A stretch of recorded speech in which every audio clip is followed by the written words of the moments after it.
Hello everyone, कैसे हैं आप लोग।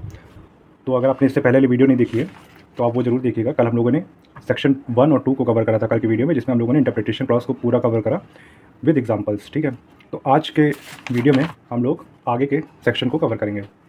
तो आज का जो हम लोगों का सेक्शन होगा सेक्शन 3 होगा, और आज से हम लोग का चैप्टर 1 स्टार्ट होता है। ठीक है, चैप्टर 1 सेक्शन 3 से स्टार्ट हो रहा है। ठीक है, तो ये ध्यान रखिएगा क्योंकि ऑब्जेक्टिव क्वेश्चन में पूछा जाता है कि चैप्टर 1 किस सेक्शन से स्टार्ट हो रहा है, तो लोग गलती से सेक्शन 1 या 2 1 से बता देते हैं कि सेक्शन 1 से स्टार्ट हो रहा है, पर ऐसा नहीं है। इसमें चैप्टर 1 सेक्शन 3 से स्टार्ट हो रहा है। तो चैप्टर 1 क्या है? Of the communication, acceptance and revocation की बात करता है प्रपोजल की। तो चलिए सेक्शन 3 को देखते हैं। सेक्शन 3 बात करता है communication, acceptance and revocation of the proposal. तो सेक्शन 3 कहता है कि किसी भी प्रपोजल का कम्युनिकेशन कैसे करा जाएगा, एक्सेप्टेंस कैसे किया जाएगा या रिवोकेशन कैसे किया जाएगा। इसमें बस इतनी बात बताई गई है सेक्शन 3 में कि किसी भी प्रपोजल को, जब कोई प्रपोजल भेजा जाता है, प्रपोजल क्या है? जब एक पर्सन अपनी इच्छा, विलिंगनेस किसी अनदर पर्सन को जाहिर करता है कुछ करने की या कुछ ना करने की, इस व्यू से कि वो अनदर पर्सन की स्वीकृति उससे ले ले। ठीक है, तो वो प्रपोजल होता है। तो प्रपोजल कैसे किया जाएगा, इसमें उसकी बात की गई है कि प्रपोजल किस तरीके से किया जाएगा, फैक्स के द्वारा किया जाएगा या फिर टेलीग्राम के थ्रू किया जाएगा या फिर पोस्ट लेटर के थ्रू किया जाएगा, कैसे किया जाएगा। तो इसमें ये बात की गई कि जो प्रपोजल है, द कम्युनिकेशन ऑफ प्रपोजल, मतलब जो प्रपोजल का कम्युनिकेशन, मतलब अगर जैसे ए ने बी से बताया कि मैं अपना घर बेचना चाहता हूँ, तो जैसे ही ए की ये प्रपोजल बी को मिला तो ये हो गया कम्युनिकेशन इन दोनों के बीच। इन दोनों के बीच ये जो बात हुई ये हो गया कम्युनिकेशन। तो प्रपोजल का कम्युनिकेशन और उस प्रपोजल का एक्सेप्टेंस, जो इसने भेजा और बी ने उसको एक्सेप्ट करा, और उन प्रपोजल का रिवोकेशन, जैसे ए ने भेजा, अब वो उसको लगता है कि यार मुझे लेटर के थ्रू अपना प्रपोजल तो भेज दिया, और उसको लगता है कि मुझे ऐसा प्रपोजल नहीं भेजना चाहिए था, वो रिवोक करना चाहता है अपना प्रपोजल, तो उसको रिवोक कैसे करेगा। तो इसके बारे में ये सेक्शन बताता है कि the communication of proposal, the acceptance of proposal and the revocation of proposal and acceptance respectively are deemed to be made by any act और ओमिशन। इसमें बताया गया है कि जो किसी भी प्रपोजल का कम्युनिकेशन हो या एक्सेप्टेंस हो या रिवोकेशन, वो किसी भी एक्ट और ओमिशन के थ्रू हो सकता है। तो आप इसमें अंडरलाइन कर लीजिएगा, किसी भी एक्ट और ओमिशन के थ्रू किसी भी प्रपोजल को कम्युनिकेशन, एक्सेप्टेंस या रिवोकेशन हो जाएगा। इसमें कोई स्पेसिफिक एक्ट नहीं बताया गया है कि आप टेलीग्राम के ही थ्रू प्रपोजल दे सकते हैं या फिर आप खुद जाके भी प्रपोजल दे सकते हैं, टेलीग्राम के थ्रू भी दे सकते हैं, लेटर के थ्रू भी दे सकते हैं। तो इसमें कोई भी नहीं बताया गया, बाई एनी एक्ट लिखा है। ठीक है, इस पर अंडरलाइन कर लीजिएगा, बाई एनी एक्ट और ओमिशन, कोई भी कार्य करके या उस कार्य को ओमिशन भी किया, एक्ट के साथ ओमिशन भी जुड़ा रहेगा। इसको ऐसे समझिए। पहली बात जो है, जो प्रपोजल होगा, सेक्शन 3 बताता है कि प्रपोजल को कैसे कम्युनिकेट किया जाएगा,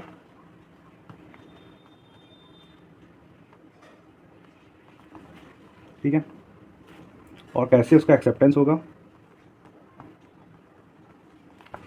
और कैसे उसका रिवोकेशन होगा, मतलब उसका खंडन कैसे होगा। तो किसी भी प्रपोजल का कम्युनिकेशन हो या एक्सेप्टेंस हो या रिवोकेशन हो, वो एनी एक्ट, किसी भी एक्ट के थ्रू हो सकता है, एनी एक्ट और ओमिशन। तो किसी भी प्रपोजल का कम्युनिकेशन, एक्सेप्टेंस और रिवोकेशन किसी भी एक्ट और ओमिशन के थ्रू हो सकता है। एक्ट क्या हुआ? अब जैसे ए ने बी से एक लेटर भेजा, ए ने बी को लेटर भेजा, ठीक है, ये लेटर भेजा कि मैं अपना घर 50 लाख में बेचना चाहता हूँ तुम्हें।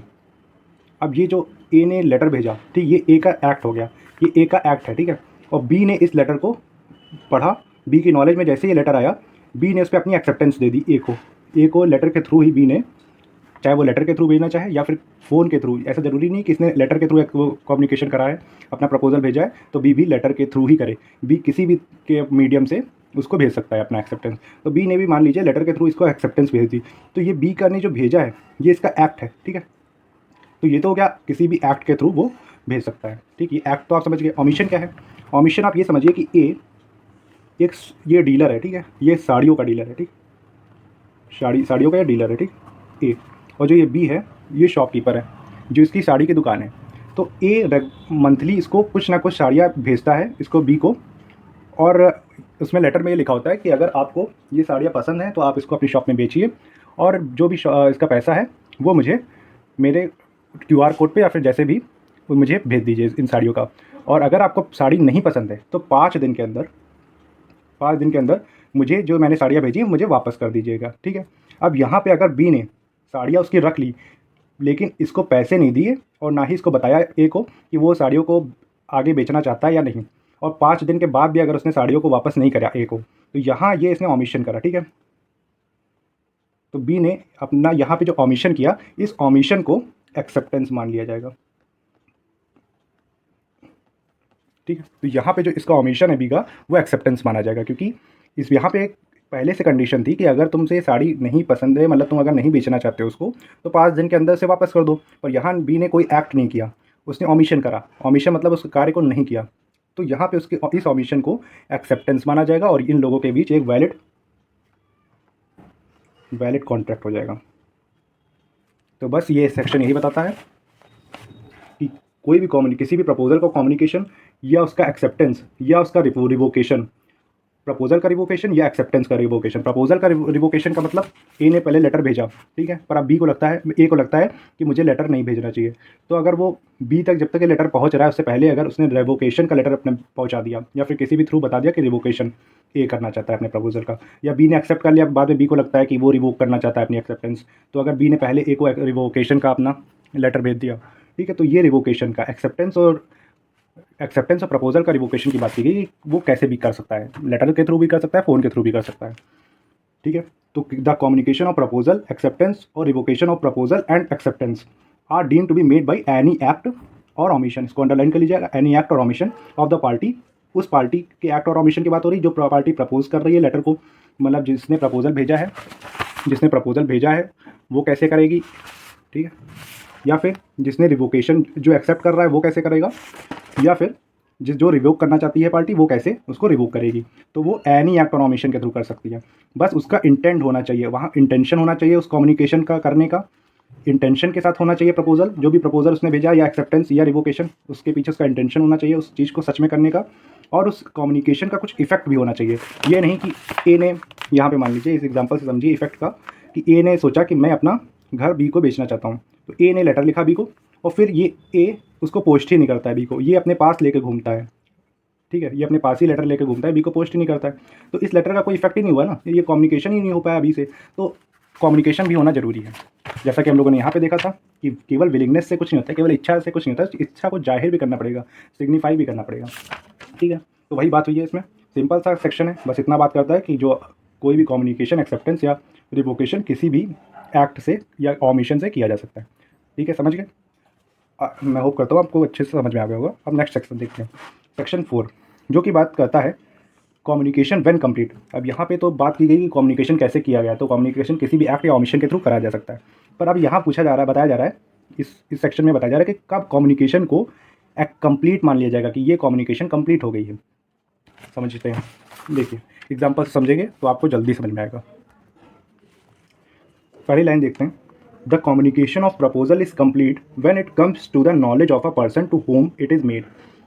पहली लाइन बहुत सिंपल सी बात करती है, जो कि कह रही है कि प्रपोजल तब कंप्लीट माना जाएगा जब जिसको प्रपोजल भेजा गया है उस पर्सन की नॉलेज में ये प्रपोजल आ जाए, ठीक है। वैसे जैसे ही एक यहाँ पे मान लीजिए इस एग्जांपल में ए ने बी को लेटर भेजा, ठीक है, तो जैसे ये लेटर बी की नॉलेज में गया, जैसे ही बी के पास लेटर गया और बी ने उस लेटर को पढ़ा, ये लेटर है, बी ने जैसे इस लेटर को पढ़ा, ये लेटर बी की नॉलेज में आ गया, ठीक, वैसे यहाँ पे प्रपोजल कंप्लीट मान लिया जाएगा।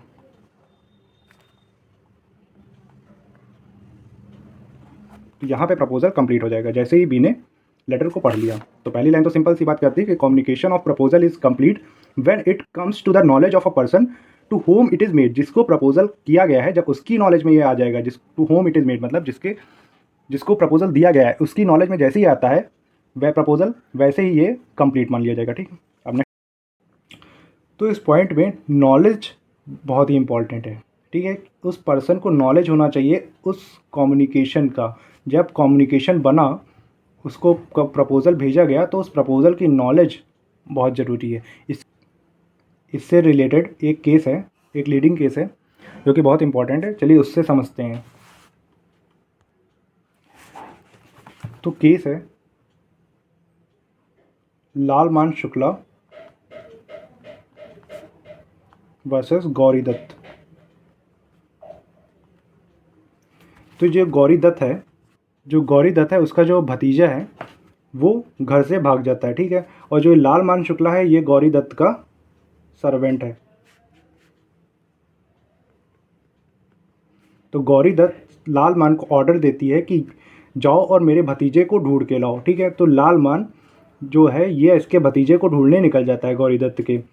और उसी बीच जैसे ही लाल मान चला जाता है, बाद में गौरी दत्त एक ऑफ़र निकालती है कि जो कोई मेरे भतीजे को ढूंढ के लाएगा उसको मैं 501 रुपये ऐसा रिवार्ड दूंगी, ठीक है।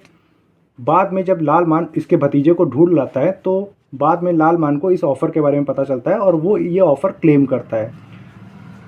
तो अब कोर्ट में ये डिसाइड हुआ कि जब ये ऑफ़र निकाला गया, जब गौरी दत्त ने ये ऑफ़र दिया कि जो कोई मेरे भतीजे को ढूंढ के लाएगा उसको मैं 501 रुपये दूंगी, तब ये लाल मान शुक्ला वो वहाँ पे नहीं था और इसकी नॉलेज में इस ऑफ़र के बारे में इसको कोई भी नॉलेज नहीं थी। और जो लाल मान शुक्ला गया था वो एक मास्टर सर्वेंट के रिलेशन से गया था, वो ये मास्टर थी और उसने ऑर्डर दिया था, ठीक है। इसके नॉलेज में कोई भी ऐसा प्रपोज़ल नहीं आया था, ये तो अपने एक सर्वेंट के रिलेशन में गया ना ढूंढने। तो इस टाइम जब ये प्रपोज़ल दिया गया तो इसको इस प्रपोज़ल की नॉलेज नहीं थी, ठीक है। तभी कि कोर्ट ने ये डिसाइड किया कि क्योंकि लाल मान शुक्ला को इस प्रपोज़ल की, इस ऑफ़र की कोई नॉलेज नहीं थी, तो लाल मान शुक्ला इस ऑफ़र को क्लेम नहीं कर सकता, ठीक है। तो आपकी स्क्रीन पे आ गया कि इसको नोट कर लीजिएगा वीडियो को पॉज करके, ठीक है। अब आगे देखते हैं। The communication of N acceptance is complete. अब एक्सेप्टेंस कब कंप्लीट मानी जाएगी? प्रपोजल तो यहाँ पे ए ने बी को भेजा, बी की नॉलेज में जैसे आ गया, यहाँ पे तो प्रपोजल कंप्लीट हो गया। अब एक्सेप्टेंस कैसे कंप्लीट होगी? तो एक्सेप्टेंस के लिए दो बातें हैं, ठीक है। इसके लिए दो एग्जाम्पल से आपको समझाना पड़ेगा। पहला तो ये बात करता है एज अगेंस्ट प्रपोजर। जो ये प्रपोजर है जिसने अपना प्रपोजल रखा है, जिसने ऑफर रखा है, इसके अगेंस्ट, इसके खिलाफ जो एक्सेप्टेंस है वो तब पूरी मानी जाएगी when it is put in a course of transmission to him so as to be out of the power of the acceptor। जैसे ही एक्सेप्टेंस, अब ये ऐसे समझिए, ये ए है, ये है बी, इसने अपने घर के बेचने के लिए बी को लेटर दिया, ठीक है, कि मैं अपना घर 50 लाख में तुम्हें बेचना चाहता हूँ। तो ये जैसे ही लेटर बी के नॉलेज में गया, यहाँ पे तो प्रपोजल कंप्लीट हो गया, अब एक्सेप्टेंस कैसे कंप्लीट होएगा? जैसे ही बी ने अपना वो लेटर पढ़ा और ए के लिए लेटर पोस्ट करा, जैसे ही लेटर ट्रांसमिशन में गया, ट्रांसमिशन मतलब जैसे ही वो प्रक्रिया में चला जाता है लेटर आगे की, बी ने लेटर पोस्ट कर दिया, बी ने लेटर पोस्ट करा, ठीक है। पोस्ट करने के बाद वो प्रक्रिया में चला गया, वो आगे ए को मिलेगा, ठीक है। तो जैसे ही बी ने लेटर को ट्रांसमिशन में डाला और बी की पावर से, बी की ताकत से वो लेटर दूर चला गया। अब बी उस लेटर का कुछ नहीं कर सकता, बी ने तो उस पर एक्सेप्टेंस दे के उसको ट्रांसमिशन में कर दिया। वही बात कर रहा है कि when it is put in a course of transmission, जैसे ही बी उस लेटर को ट्रांसमिशन में पुट करेगा, जैसे ही आगे के लिए भेज देगा, so as to be out of power of the acceptor. अब ये एक्सेप्टर की पावर से ये लेटर दूर जा चुका है, ठीक है, उसने एक्सेप्ट करा है और उसकी पावर से वो लेटर दूर जा चुका है ए के पास। तो ए के लिए अब यहाँ पे एक्सेप्टेंस कंप्लीट मानी जाएगी। तो यहाँ पे एक्सेप्टेंस जो है वो ए के लिए पूरी मान ली जाएगी कि ए को अब ये मानना पड़ेगा कि वो एक्सेप्टेंस हो गया है। लेकिन बी के लिए जो एक्सेप्टर होगा इसके लिए ये जो एक्सेप्टेंस है इसकी तब कंप्लीट मानी जाएगी जब ये जो प्रपोजर है जब इसकी नॉलेज में आ जाएगा। ऐसा इसलिए करा गया, वैसे मानिए यहाँ पे ए के लिए जो ए, तो अब जैसे ही बी ने अपना लेटर पोस्ट करा और लेटर ट्रांसमिशन में गया, ए को मानना पड़ जाएगा कि उसने एक्सेप्ट कर लिया है। ऐसा इसलिए इस बीच ये नहीं कर सकता कि वो लेटर जैसे उसने भेजा 1 तारीख को, 1, 9 और 23 को, ठीक है, लेटर पोस्ट कर दिया, इस डेट को लेटर इसने प्रपोजल का भेजा, बी को भेजा प्रपोजल का लेटर, ठीक है। अब बी ने इसको बी तक ये लेटर पहुंचा 3 तारीख को, ठीक है, बी को ये 3 तारीख को लेटर मिला और बी ने जैसे लेटर पढ़ा इसको पोस्ट कर दिया बी ने। अब वापस ये लेटर इसको ए को मिला 5 तारीख तक, ठीक है, इसका एक्सेप्टेंस का लेटर बी को मिला 5 तारीख को और ए को मिला 5 तारीख को, ठीक है। लेकिन उसी बीच ए ने क्या किया, अपना ये जो मकान है 60 लाख का दूसरे कस्टमर को बेच दिया, ठीक है, सेल कर दिया दूसरे कस्टमर को। तो जहाँ जो ये वाला सेल है ये वॉइड मानी जाएगी, क्योंकि ए के अगेंस्ट एक्सेप्टेंस तभी कंप्लीट हो गई थी जैसे ही बी ने लेटर को पोस्ट करा। जैसे ही बी ने एक्सेप्ट करा और लेटर पोस्ट किया वैसे ही ए के अगेंस्ट कंप्लीट मान ली जाएगी। लेकिन बी के अगेंस्ट कंप्लीट तब मानी जाएगी जब ये लेटर ए पढ़ लेगा। ऐसा इसलिए कि अगर बी इस बीच चाहता है, बी को लगता है इसी बीच किसी ने बी से कहा, एक्स पर्सन है, उसने बी से कह दिया कि यार तुम बेवकूफ़ आदमी हो क्या, तुम इसका घर 50 लाख में ले रहे हो जो कि इसके घर की कीमत केवल 30 लाख है।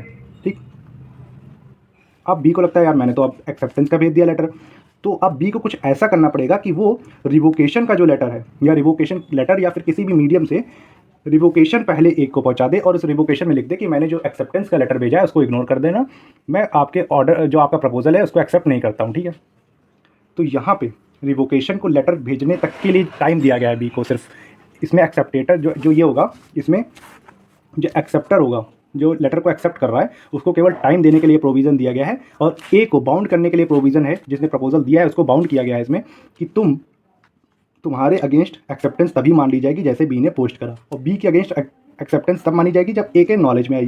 तो अगर बी चाहे तो जब तक ये लेटर इस ए तक पहुंच रहा है उससे पहले ही रिवोकेशन का लेटर अगर इस तक पहुंचा देता है ए तक, तो इसका जो रिवोकेशन का लेटर है वो माना जाएगा, और प्रपोजल का जो एक्सेप्टेंस का लेटर है वो वैलिड नहीं रह जाएगा, वो इनवैलिड हो जाएगा, उसका कोई महत्व नहीं रह जाएगा अगर उसने रिवोकेशन पहले पहुंचा दी। लेकिन ए के अगेंस्ट जैसे उसने पोस्ट करा वैसे ही एक्सेप्टेंस मान ली जाएगी। तो चीज़ थोड़ा टेक्निकल है पर इतना इजी, तो मतलब इतना भी हार्ड नहीं है, इसको समझा जा सकता है। तो एग्जांपल से आप समझ गए होंगे। ए के लिए एक्सेप्टेंस तब मानी जाएगी जैसे ही बी ने लेटर को ट्रांसमिशन में डाला, ठीक है, और वो अपनी पावर से दूर किया, वैसे ही जो ये होगा प्रपोजर जिसने प्रपोजल दिया है उसकी अगेंस्ट एक्सेप्टेंस तब मानी जाएगी जैसे ही बी ने लेटर को पढ़ा और उस पर अपनी एक्सेप्टेंस दे के पोस्ट कर दिया, ट्रांसमिशन में डाल दिया। ठीक है, जब तक वो पहुंच रहा है लेटर, उसी बीच जब तक वो लेटर पहुंच रहा है उसी बीच, तब तक प्रपोजर को जब तक लेटर मिल नहीं जाता उसी बीच ये जो इसका एक्सेप्टेंस इसको मान लिया जाएगा कि इसने अपना एक्सेप्टेंस दे दिया था, चाहे वो किसी भी डेट को उसको मिल जाए, देर से भी मिले, पर यहाँ एक्सेप्टेंस तो कंप्लीट हो चुकी है। पर ये प्रोविज़न इसलिए एक्सेप्टर के लिए प्रोविज़न थोड़ा सा अलग ये हो जाता है कि ए की नॉलेज में जब तक आता है वो उस बीच में अपना रिवोकेशन भेज सकता है। तो सिंपल सी इतनी सी बात थी इसमें। और आगे जो रिवोकेशन है वो इससे अलग है बिल्कुल।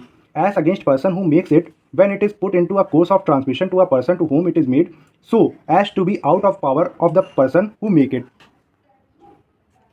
तो रिवोकेशन में क्या है, रिवोकेशन में जो पर्सन रिवोक कर रहा है, अगर यहाँ पे ए है और बी है, यही वाला एग्जांपल ले लेते हैं घर वाला। ए ने जो लेटर भेजा बी को, ठीक है, बी को लेटर पोस्ट किया कि मैं अपना घर बेचना चाहता हूँ यही 50 लाख में, ठीक है, ये घर बेचना चाहता हूँ, कहाँ कितने में, 50 लाख में, ठीक। अब ये लेटर जब तक बी तक प्रपोजल का पहुंच रहा है उसी बीच ए अगर चाहे तो अपना रिवोकेशन लेटर पहले भेज दे। अगर ए ने पहले रिवोकेशन लेटर भेज दिया तो ए के लिए तुरंत मान लिया जाएगा कि उसने रिवोक कर दिया। जैसे ए ने डाला अपना रिवोकेशन लेटर वैसे मान लिया जाएगा कि उसने अपना जो प्रपोजल है वो रिवोक कर दिया। तब जब बी की नॉलेज में आने से पहले ये लेटर इस तक पहुँच जाना चाहिए।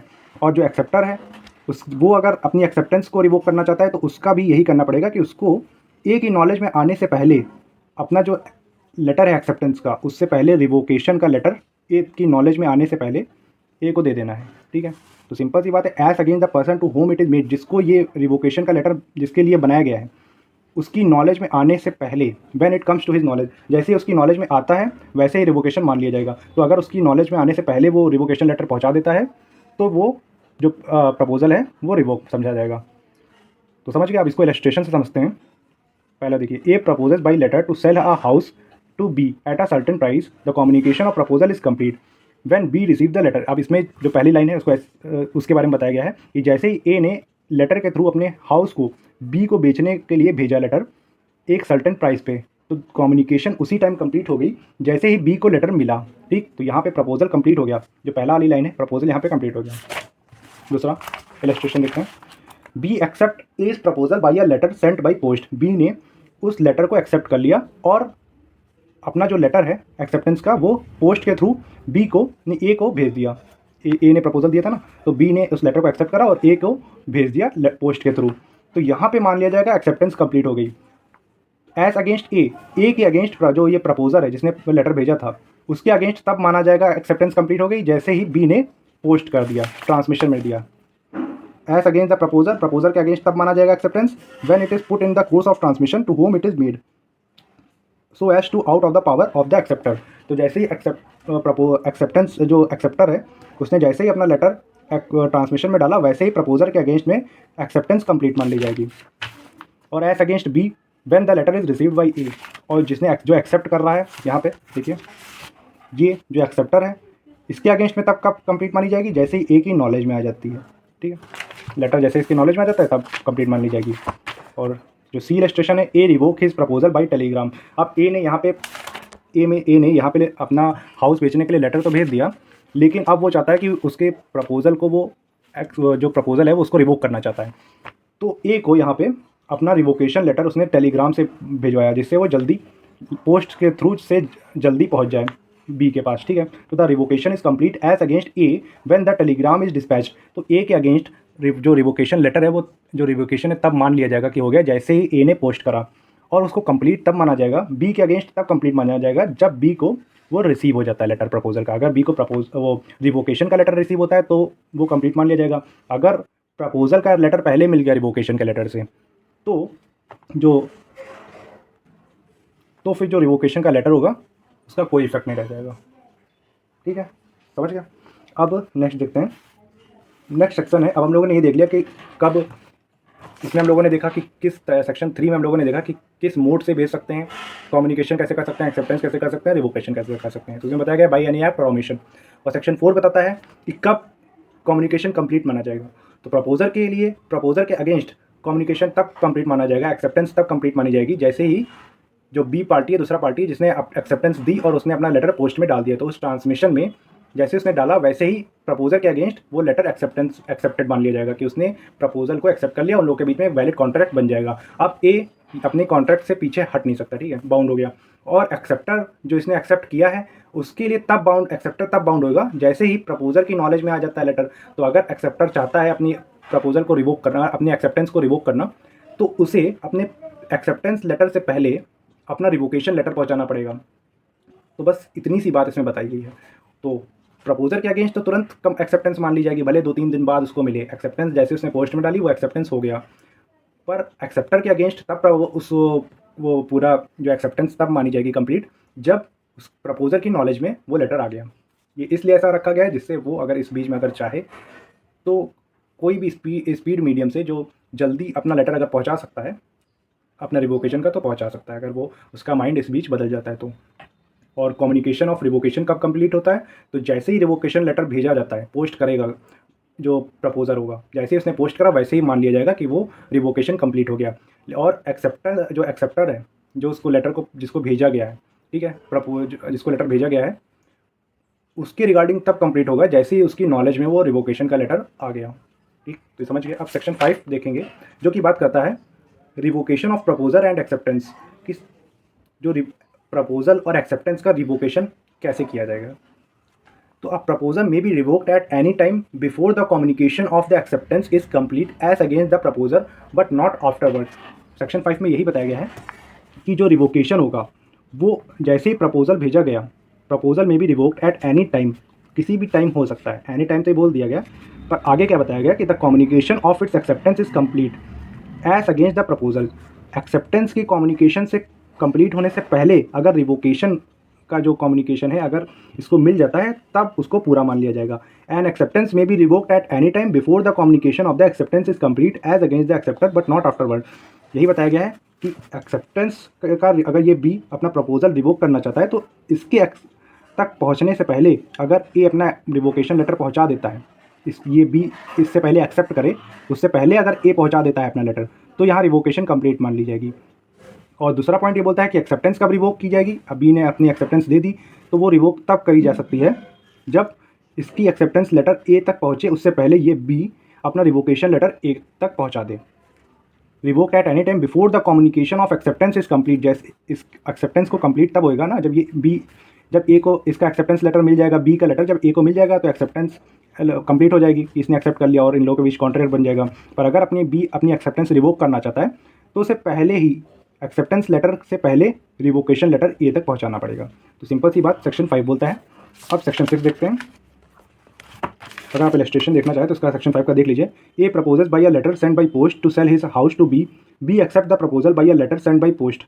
ए may revoke his proposal at any time before or at the moment when B post his letter of acceptance but not afterward। जैसा कि हम लोगों ने बताया कि ए ने जैसे ही बी को भेजा, अगर वो एक्सेप्टेंस प्रपोजल भेजा, अब बी एक्सेप्टेंस लेटर पोस्ट करने जा रहा है, तो उस लेटर पोस्ट करने से पहले अगर ए ने रिवोकेशन लेटर बी तक पहुंचा दिया तो यहाँ पे मान लिया जाएगा कि उसका जो प्रपोजल है वो रिवोक हो गया। और एक्सेप्टेंस कब रिवोक माना जाए, समझा जाएगा, जैसे ही बी ने अपनी एक्सेप्टेंस दे दी तो ए की नॉलेज में आने से पहले अगर बी ने अपना रिवोकेशन लेटर इस तक पहुंचा दिया तो मान लिया जाएगा कि एक्सेप्टेंस रिवोक हो गई।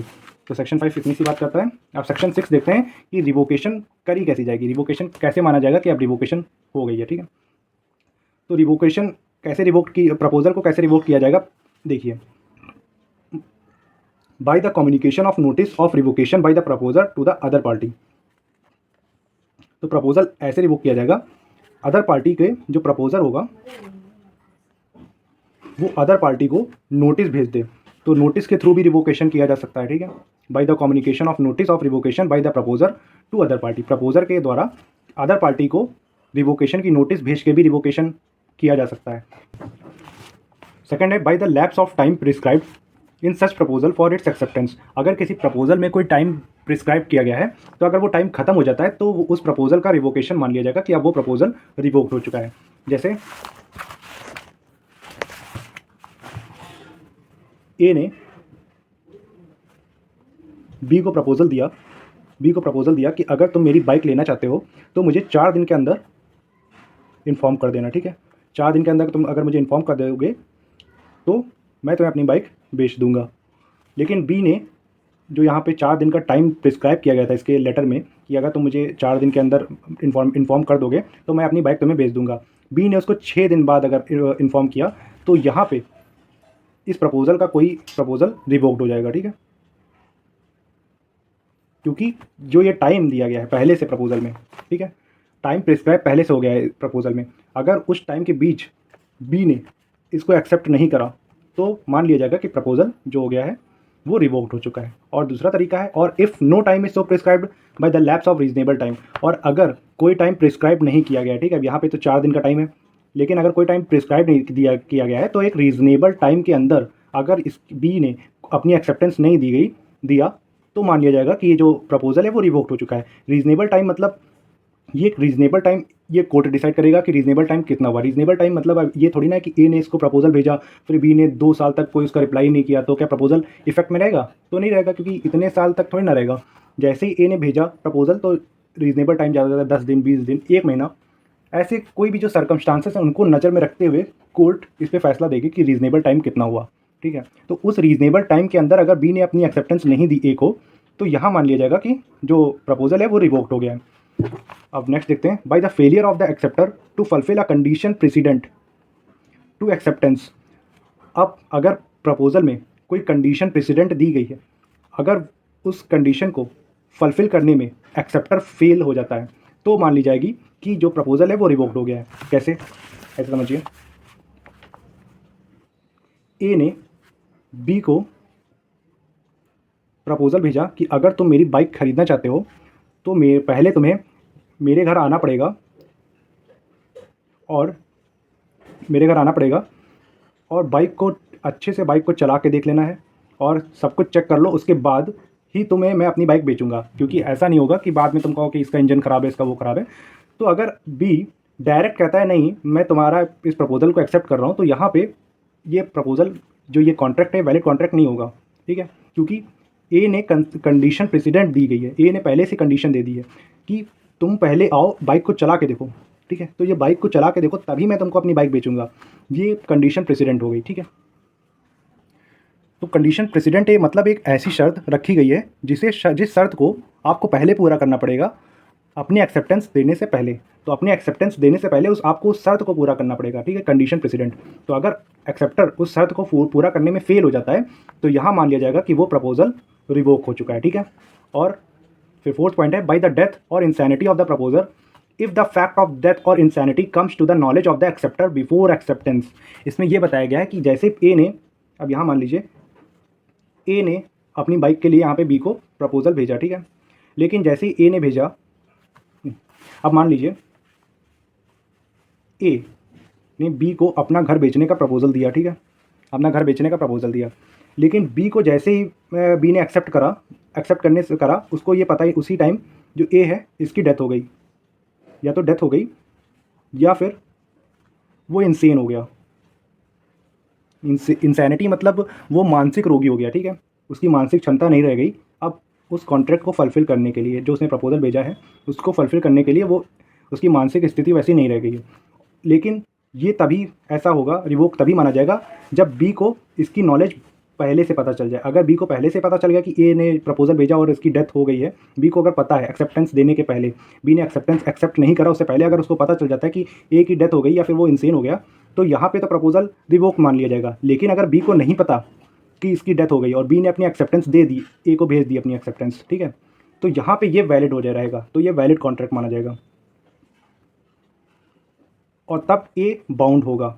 भले ही वो मर गया है, तो इसका जो इनके जो ए के लीगल हायर होंगे, जो इसके लीगल हायर होंगे और जिन्होंने ए की प्रॉपर्टी पाई होगी, उसके साथ बी को जो वो होंगे, उन्हें बी के साथ की गई डील को पूरा करना पड़ेगा, ठीक है। तो यहाँ पे बस नॉलेज की बात है कि डेथ और इंसैनिटी, जो प्रपोजर की डेथ और इंसैनिटी पे रिवोक मान लिया जाएगा अगर डेथ और इंसैनिटी एक्सेप्टर की नॉलेज में नहीं आती है, ठीक है। इंसैनिटी एक्सेप्टर बिफोर एक्सेप्टेंस देने से पहले अगर उसको डेथ और इंसैनिटी की नॉलेज मिल गई तो रिवोक्ड मान लिया जाएगा। लेकिन अगर उसने एक्सेप्टेंस दे दी बाद में, आफ्टर उसको पता चला कि डेथ और इंसेन हो गया है, जिसने जो प्रपोजल जिसने दिया है वो या तो मर गया या फिर इंसैन हो गया है, तब वो वैलिड कॉन्ट्रैक्ट रहेगा, वो रिवोक्ड नहीं होगा, ठीक है। तो आज के लिए इतना ही रखते हैं, मिलते हैं नेक्स्ट लेक्चर में। नेक्स्ट लेक्चर जल्दी अपलोड करेंगे, उसमें आगे के 7, 8, 9 इनको कवर कर लेंगे, ठीक है। तो अगर वीडियो अच्छी लगी हो तो वीडियो को लाइक करिएगा और चैनल को सब्सक्राइब कर दीजिएगा, ठीक है। मिलते हैं नेक्स्ट वीडियो में, थैंक यू।